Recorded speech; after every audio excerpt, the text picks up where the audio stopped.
cheated him. I think that's the funniest picture in the whole Bible. Two of the biggest crooks on the same plantation. I think God thought that was funny. I thought he hit that. Watch this. He's going to scam him right now. Watch Jacob. He's a dirtbag. You watch. He's going to scam him. And God's just watching the chess game. Till finally he said, it's time to get out of here, Jake. Grab your stuff, grab your gals, and hit the road. He takes off hoofing. The Bible says he's been gone days. Laban finds out that he's left, and Laban is a lowlife. And Laban chases him. Now watch, he chases him and he says, don't you know it's in my power to hurt you? Watch what Laban says. But the God of your father spake unto me yesternight, saying, take thy heed. Before your enemy can do to you what he wants to do, there is a God in heaven that can intercept him and interrupt him and intervene for you. I have an anchor that says, but God. Somebody shout at me, but God. But God. Now shout at the devil, but God. You thought you had me, but God took me out. You thought you could take me, but God said you can't have me. You thought I was going to die, but God said I'm going to live.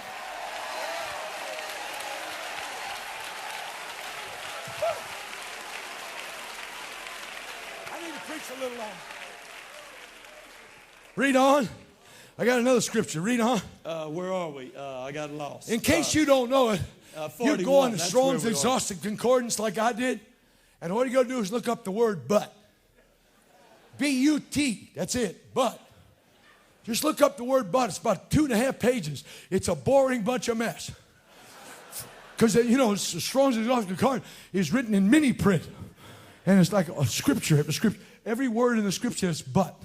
If you look it up, you will find there are over 200 references in the scripture with this cliche, but God.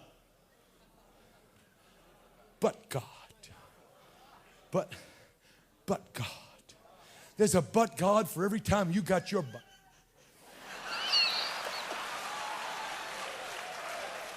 But I can't do it. But they don't love me. But the tithes is low. But I can't give to missions. But every time you got your stupid little but this and but that, God steps in and says, but God. Yeah. Who's got a bigger checkbook than you? Who's got more power than you? Who's almighty? Who's all glorious? Who's all... And he's on my side.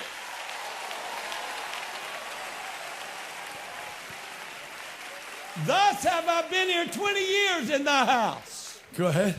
I served thee 14 years for thy 2 daughters, yeah, and 6 years for thy cattle, and thou hast changed my wages 10 times. Now watch this. Except the God of my father. Wait a minute, that word could be removed and put in there, but God.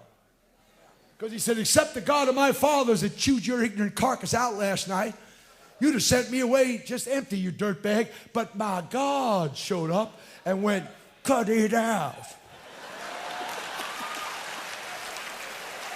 You think I'm kidding you, but there's sometimes when God will grab a hold of your adversary when he's about ready to drive you out of your mind. He'll step up in that guy and say, you better get your nasty hands off her. You better get your neck. I said, I got a God that's on my side. I got an anchor, sure and steadfast, that entereth into that which is in the veil.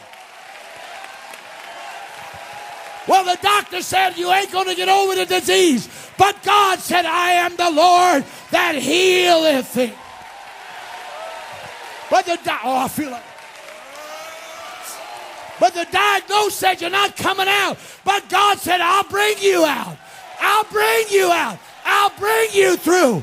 I'll make you to become.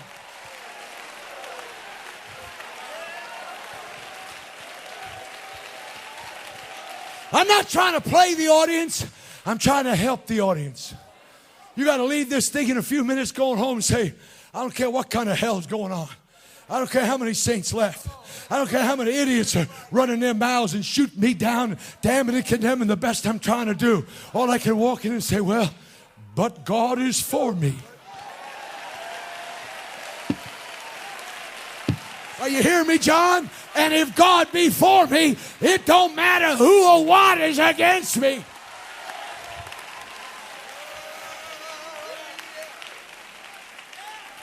Can I preach a few more minutes? An hour. Sit down, please. I'm not trying to be offensive. I know I'm the joke of this movement. I understand all that. And I'm a crude dude, and I got no class, and I understand all that. But I'm as sincere and as honest as I can be. I fight devils and spirits of despair and the spirits of discouragement.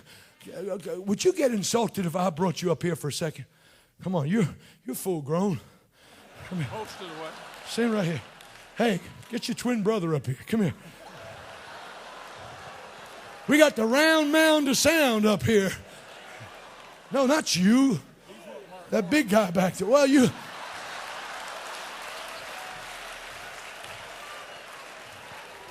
Now, despair, defeat, disillusionment, unfulfilled expectations, dashed dreams, frustrations, no finance.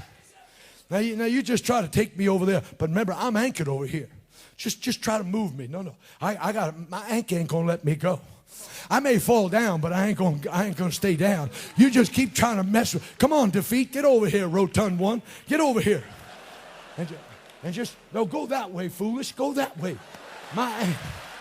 This guy's the superintendent. I wonder where this district's going. Come on. Hey, get up here. Get up here, Mitchell. Get up here, Martin. I don't care if you're a politician or not. Get up here. Just get next to them folks. I got an anchor. Come on, Mike, hold on to my hand. I got an anchor.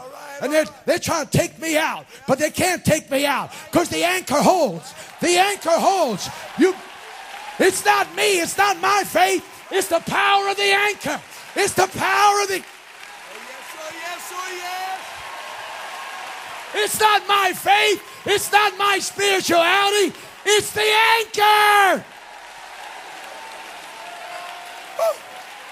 You're going home from this place. You're going to your field of labor. You got to tell yourself, I got an anchor. I got an anchor sure and steadfast. I got an anchor against devils. I got an anchor against disease. I got an anchor against defeat. I got an anchor against despair.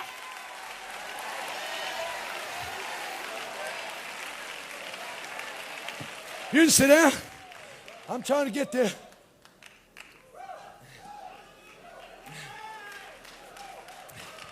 I got the next scripture. I gave them to you in a row. It'll be easy. I just about had you back in Louisiana. That's all right. Preaching our camp till you did that. And Joseph. And Joseph, master, took him and put him in the prison. Now watch this. Wait a minute. And for all you folks that are going through dark days and despair and discouragement, wait a minute. And the hardest thing to deal with is unfair treatment and injustice and unexplainable circumstances. Please, somebody hear me right now. Joseph was a godly man. He was a God-fearing boy. But he got stuck in the sovereignty of God.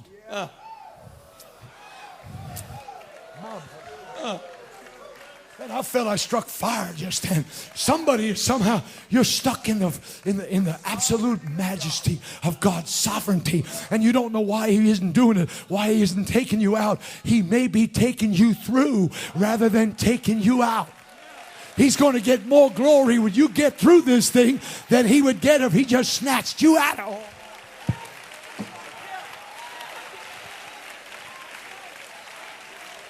it. Now watch this. And they put Joseph in the prison. And took him and put him in the prison, a place where the king's prisoners were bound. Here we go. And he was there in the prison. But the Lord was with Joseph and showed him mercy and granted him favor. So even in your dungeon, even in your dark place, even in your disaster, God can be with you, and God can bless you, and God can give you favor, though he does not take you out of your situation. Am I making sense?